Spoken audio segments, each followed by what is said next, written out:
Captain Bana Singh is one of the only 3 living recipients of Paramveer Chakra, which is the highest gallantry award in India today.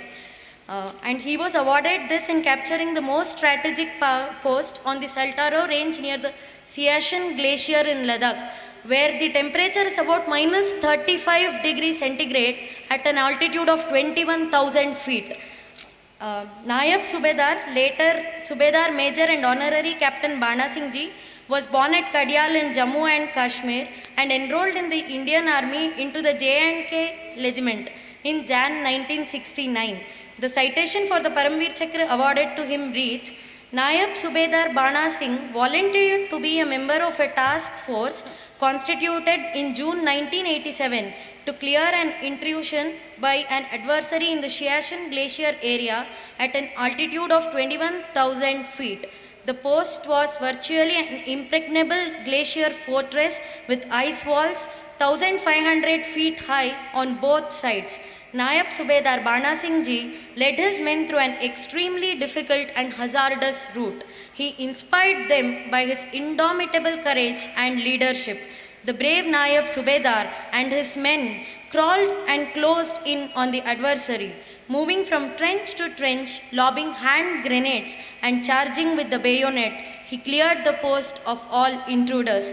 Nayab Subedar Bana Singh Ji displayed the most conspicuous gallantry and leadership under the most adverse conditions.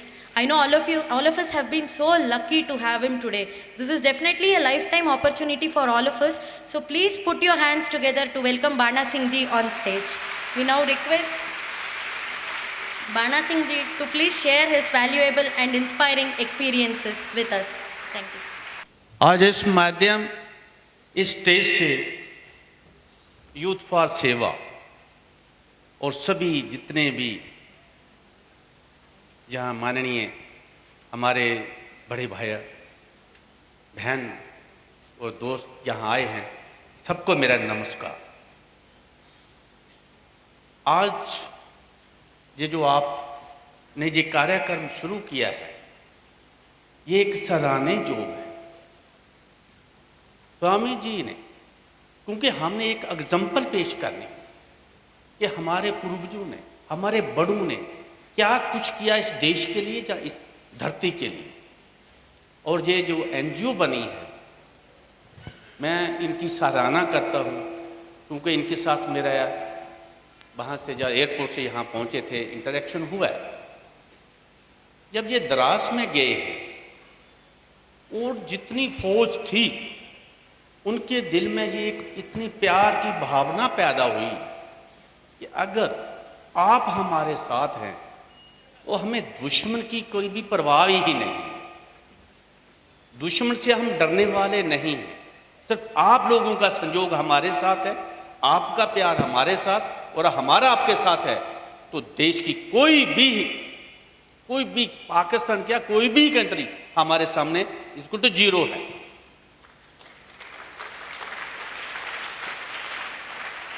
ये जो अभी programme इन्होंने रंभा है, मैं एक आपको छोटी सी example देना चाहता हूँ। देश को बचाने के लिए आप सब ने देखा होगा बर्थ गुरु गोविंद सिंह जी जो 31 को सेलिब्रेट किया गया है, ये उन्होंने एग्जांपल दी है थ्रू वर्ल्ड। ये नहीं है सिखों को बोला, कोई पहले सिख नहीं था, सब दास थे, राम थे, रहीम थे, सब वही थे। जब देश के ऊपर इतना हाहाकार मच गया तो गुरु तेग बहादुर साहब के जाकर लोगों ने फरियाद किया कि गुरु तेग बहादुर साहब हमारी अभी जान जो बहुत संकट में है, अब हमारा कुछ हमें हल चाहिए था। तो उन्होंने क्या किया, गुरु तेग बहादुर ने, तो गुरु गोविंद सिंह उस टाइम 9 वर्ष के थे, जब उन्होंने ये बात सुना तो कहने लगे पिताजी अगर आपका बलिदान देने से ये देश बच सकता है या ये लोग बच सकते हैं तो फिर क्या परवाह है। तो गुरु तेग बहादुर साहब ने उस समय कहा कि इट मीन्स कि अगर मैं कुछ देश के लिए कर भी जाऊंगा, बागडोर ये संभाल लेंगे। ये प्रेरणा है, ये लोगों की प्रेरणा है। जैसे ये अभी यूथ फॉर सेवा, ये प्रेरणा देनी हमके युवा पीढ़ी को कि हम सब एकत्र होकर इस देश को बचाना है। और फिर क्या हुआ, जब वो चले गए शहीदी चौक पे चले गए अपना शीश लेकर, तो इतना गुरु नानक साहब ने तो यही बताया था, ईमानदारी से, वफादारी से और प्यार से सबके साथ रहो। मगर बोलते हैं कि जब उंगली उठाए तो उंगली उठाने वाले को भी थोड़ा सा हमने सबको सिखाना चाहिए। उस समय फिर गुरु गोविंद सिंह ने कहा कि इस चीज का तलवार के है जुल्म के ऊपर उठाई जाएगी, ना कि निहत्थे के ऊपर। उन्होंने कहा कैसे हो सकता है जी, आप अभी डीपली कभी फुल माइंड से सोचें, आपके परिवार में 4 सदस्य हैं, माता है, खुद हैं, अरे कौन सब लुटा सकता अपने जीवन को अपने उन वक्त के लिए, इस देश के लिए। मगर गुरु गोविंद सिंह ने 4 बेटे, माता जी और खुद को इस देश के अर्पण कर दिया और एक एग्जाम्पल पेश कर दी कि हम देश के लिए बिल्कुल लड़ने के लिए तैयार हैं और देश के ऊपर उंगली नहीं हटाने देंगे। वही चीज एक जो मेरे अभी भाई कर रहे हैं इस चीज की, और मैं इनका बहुत ही शुक्रगुजार हूं कि जम्मू कश्मीर से बुलाकर इन सब लोगों को मैंने दर्शन किए हैं, इनके साथ बात किया है। मैं एक सौभाग्य हूं। वो क्यों, सब चीजें साथ नहीं मिलती हैं, इज्जत मान और ये अच्छा नहीं मिलता है, और मोस्टली ये अवार्ड मरणोपरांत है। मगर मैं उस ऊपर वाले का, उस प्रभु परमात्मा का शुक्र हूं। क्या पता हमने क्या किया, हमारे माता पिता ने क्या किया, आप जैसे भाइयों ने कुछ ऐसी दुआ की होगी। और मैं आपको ये सच बता देना चाहता हूं कि जब लड़ाई लगती है ना, हमारे बहन भाई सब यही कहते हैं कि हमारे देश की जीत होनी चाहिए, और उनके दिल की आवाज है, वो हमारी जीत होगी, हो रही है। अभी कारगिल में आपने देखा है कितना पक्का डिफेंस बना के रखा था।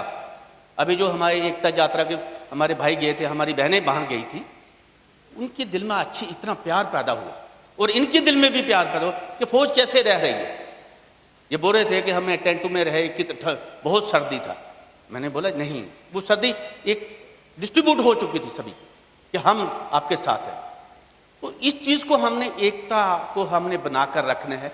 अगर एकता होगी तो देश है। और मैं सब, ये मेरा एक मैसेज है कि जब हम, ये मुट्ठी है ना, इसमें किसी को मालूम नहीं है। अगर मुट्ठी खुल जाएगी सब देख लेंगे, कुछ भी नहीं खोखला है। एकता, अगर एकता है तो कामयाबी है। और जो ये एनजीओ या मेरे भाई बहनें ये सब इसमें जुटी हुई हैं, अपनी सर्विस को किसी ने छोड़ दी है, बहुत स्ट्रगल कर रहे हैं। हमारे जितने भी अभी स्वामी जी ने या दूसरे भी जितने भी देश को आज़ाद कराने वाले हुए, एक प्रयास किया है, वही प्रयास आप लोग सब कर रहे हैं। और दूसरा छोटा सा, मैं यहाँ भी ऐसे जैसा कि हमारे गुरुओं ने किया है, स्वामी जी ने किया है, आप हम सब कर रहे हैं एक मिलकर।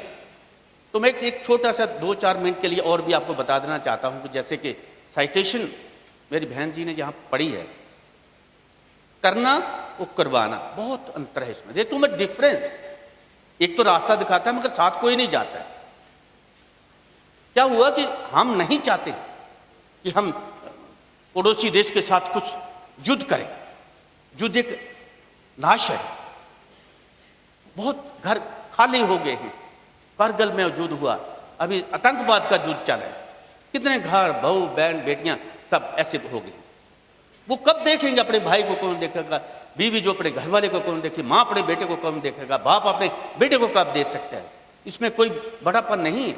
युद्ध जो है आज का क्यों हुआ, हमारा तजुर्बा, हमारा ये काम 10-20 साल पीछे चला जाता है। जितना हमने प्रोग्रेस की है वो हम पीछे चले जाते हैं। तो क्या कि जब ये सियाचिन के बारे में सिर्फ 2-4 मिनट में आपको बताना चाहता हूँ कि हम नहीं चाहते थे, जब हमने वहाँ पर 88-87 में टेक ओवर किया है, तो जितना भी 80 किलोमीटर एरिया है, वो एक पोस्ट जो है जिसका नाम कायदे आजम से जाना जाता था, वो डोमिनेट करते थे। और जितना भी वहाँ पर ड्रॉपिंग है, बाइक इधर से चंडीगढ़ से वहाँ जाता है, जहाँ जो चॉपर वगैरह हैं वो पर सामान भेज देते। आज से 24 साल पहले का और आज का बहुत अंतर है वहाँ पर। तो जब सब सरकारें गई, सब नए अफसर गए, सभी चाहते हैं अगर किसी डिपार्टमेंट में सीनियर मोस्ट आएंगे तो वो कुछ ना कुछ तब्दीली करना चाहते हैं। हमारे एक ब्रिगेडियर CS नौग्याल साहब, जो रिटायर्ड मेजर जनरल, वो वहाँ पर गए, उन्होंने जाकर हर पोस्ट के ऊपर दौरा किया, जवानों की मुसीबत को देखा, जवानों की जो मुश्किलातें थी उनको दूर करने के लिए उन्हें ये प्रयास किया कि मैं क्या कर सकता हूँ। लास्ट इसी पोस्ट एक सोनो पोस्ट वहाँ पर है, जो कि इसके बिल्कुल अपोजिट है कायदे आज़म पोस्ट से। तो कुछ समय के लिए उन्होंने क्या कि उसके ऊपर फायरिंग खोल दिया। जब फायरिंग खोल दिया तो उसने कहा कि अगर इसको हम कब्जे में लें तो कैसा रहेगा। लो लेवल तक, कमांड लेवल तक कैसे भी आदमी ने जो अपना जैसे कॉन्फ्रेंस होती है वो लिया, तो उन्होंने कहा भाई ठीक है, इस पोस्ट को लेना ही बेटर रहेगा, क्योंकि हमारे जितने भी फंक्शन हैं वो मुश्किल है। तो क्या हुआ, उसमें उस मिशन को पूरा करने के लिए 2 अफसर, 3 GSO, 57, टोटल 62 मैन सेलेक्ट किया ये मिशन को पूरा करना। अभी ठीक है, सब ने ट्रेनिंग किया, आदमी को चूज कर लिया, सब कुछ किया, हमारा उस मिशन में नाम नहीं था। मगर मेरे जो CO साहब थे, जो फिजिकल थोड़ा सा फिट थे, उन्होंने बोला नहीं, बाना सिंह इस मिशन के लिए जरूर जाएगा, एक आदमी को उससे निकाल दिया जाए। जहाँ तो मेरे भाग्य में लिखा हुआ था, जहाँ क्या था, ऊपर वाले का क्या था, ये सब कुछ हो गया। उन 62 मैन को एक जगह से दूसरी जगह ले जाने में 400 हेलीकॉप्टर ट्रिप लगाया गया, क्योंकि वहाँ फ्यूल कैपेसिटी पर है, जितना लोड होगा उतना सामान कम जाएगा, जितना फ्यूल कम होगा उतना लोड ज़्यादा जाएगा। तो वहाँ पर जहाँ हमें एक टास्क मिला था, वहाँ पर हम पहुँच गए। जितना भी क्लोथिंग है, बड़ा फॉरेन क्लोथिंग है, अच्छा है, अच्छी वेल क्वालिटी।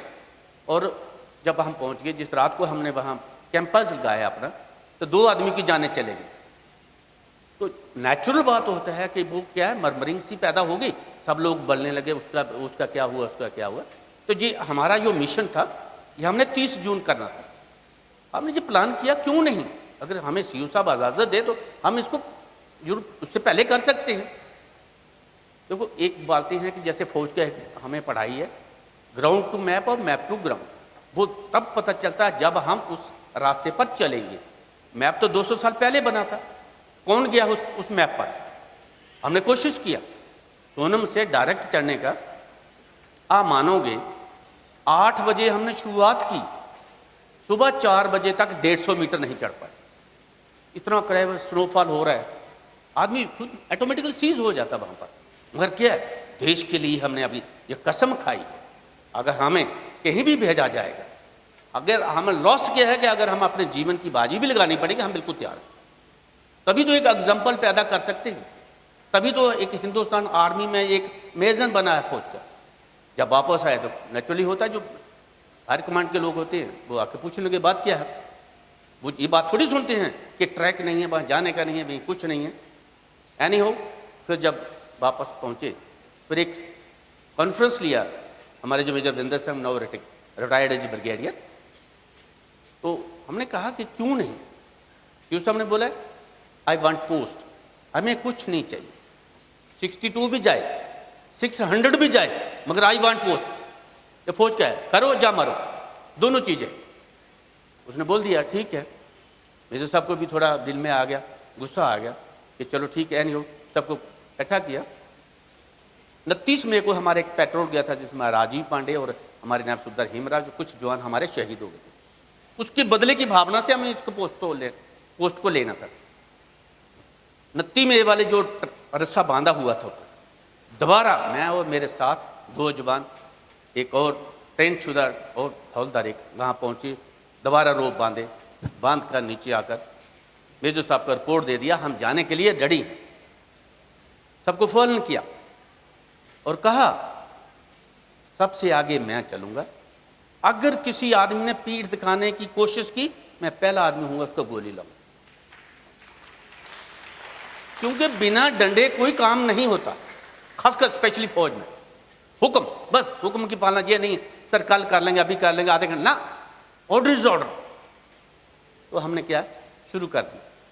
ये एक्शन 24, 25 और 26 को हुआ। 24 के अनफॉर्चुनेटली कुछ प्रॉब्लम क्रिएट होने से, क्योंकि वो हाइट पर थे, हम उनके नज़दीक थे, नीचे थे, जब हम क्लाइंब कर रहे थे या कुछ कर रहे थे तो वो फायर खोल देते थे। फिर इन्होंने भी, हमने भी कोशिश किया। ज़्यादातर क्या है वहाँ पर एयर ब्रेस्ट और ground breast. Ground breast mean कि वो सीधा गोला आकर बर्फ में गिरेगा कुछ, हाँ अगर जवान कोई है तो वो जख्मी होगा, अदरवाइज लेफ्ट राइट वाला सेव हो जाएगा। एयरबस्ट क्या है कि जवान जमीन से ऊपर 8 फुट जब फटेगा, बाहर का किसी ना किसी की टांग, किसी का बाजू, किसी की आंख, किसी का सिर जरूर ले लेगा, ऐसा है। तो जब 26 को हमने 24-25 को क्या हुआ, हमारे साथ एक सुविधा संसार साहब थे, किसी वजह से चेस्ट प्रॉब्लम होने के बाद उनको एवैक्यूएट किया गया और मेरे को टास्क मिला कि बाना साहब अभी इस मिशन को आप पूरा करोगे। मैंने उनको कहानी सुनाई 1971 की लड़ाई जो मैं चंब सेक्टर में लड़ी थी।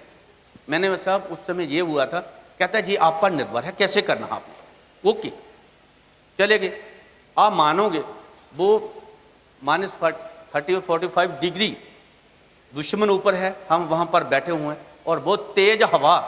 मैं बोलता हूँ कि हमें ये भी महसूस नहीं हो रहा था हवा चढ़ रही है या नहीं। एक बार दूसरा क्या है, जब मौत, जब दुश्मन सिर के ऊपर बैठा हो, अपने आप को दिल को संभालते हुए उनके ऊपर एक्शन करना है और अपनी कामयाब करनी है, ये एक बहुत बड़ा मनोबल है। जब सुबह हुई तो मैंने सेट से पास किया कि सर अभी 2 ही जवान हैं, उनको भी फर्स्ट बाइट हो गया है। जब उनको वापस भेजा, वापस वहाँ पर भेज कर तो क्या हुआ कि उन्हें दोबारा और 2-3 जवानों को भेजा वहाँ पर और मेरे पास आए। मैंने बोला फादर हुक्म क्या है हमारे लिए। वो बोले हैं कि अभी अटैक जो हो दिन को होगा। हमने ये सोच लिया अभी तो जैसे हमारे प्रधानमंत्री जी बोलते थे ना, लड़ाई आर पार की होगी। मैंने बोला ये भी लास्ट स्टेज आ गया। हमने फिर उनके ऊपर नज़दीकी हासिल कर ली और पाकिस्तान को उस पोस्ट से खदेड़ दिया जिस पर उनको बहुत फक्र था कि जहाँ पर कोई नहीं चढ़ सकता, कि जहाँ पर आ ही नहीं सकता है। इस कॉन्फिडेंस में, ओवर कॉन्फिडेंस होने के नाते वो यहाँ फेल हो गए। हमने अपने हिंदुस्तान का झंडा वहाँ लहरा दिया और दूसरे दिन 27 को सुबह हमारे कमांडर साहब वहाँ पहुँच जाते हैं। पूरे एरिया का फेमलाइज किया, देखा कि दुश्मन चढ़ा है, कैसे चढ़ा है। वो भी हमारी तरह ही थे, जैसे हम रोप बांध कर ऊपर क्लाइंब करते हैं वैसे सेम उनका कंडीशन है, मगर थोड़ा हमारा 90 डिग्री का है, वो 80 डिग्री या 75 डिग्री से क्लाइंब करते थे। जब पूरा एरिया का उन्होंने चेक किया और उनका ये कहना था कि बाना साहब इतनी हाइट पर ना कुछ चढ़ा है ना चढ़ेगा, इस पोस्ट का नाम कायदे-ए-आज़म से चेंज करके बाना टॉप रखा जाएगा। ये था हमारा छोटा सा मिशन जो आप सबकी दुआ से, अकेला कोई कामयाब नहीं है। अकेला बोले मैंने ये किया है, नहीं, घर में नहीं गया अकेला कामयाब है, या बहू बेटे अपने रिश्तेदार साथ नहीं होंगे कभी कामयाबी नहीं मिलती। वो दिल में यही सोचना है। जैसे हमारे ये यूथ फॉर सेवा काम कर रहे हैं, हमने इनसे प्रेरणा लेनी है कि हम कैसे करें और कैसे कामयाबी हासिल कर सकते हैं। मेरा यही एक मैसेज है और मैं आज आप सब लोगों को बहुत ही तहे दिल से खुश हूँ कि ऊपर वाले ने मान, इज्जत और सब लोगों को मिलने का मेरे को समय दिया। जय हिंद।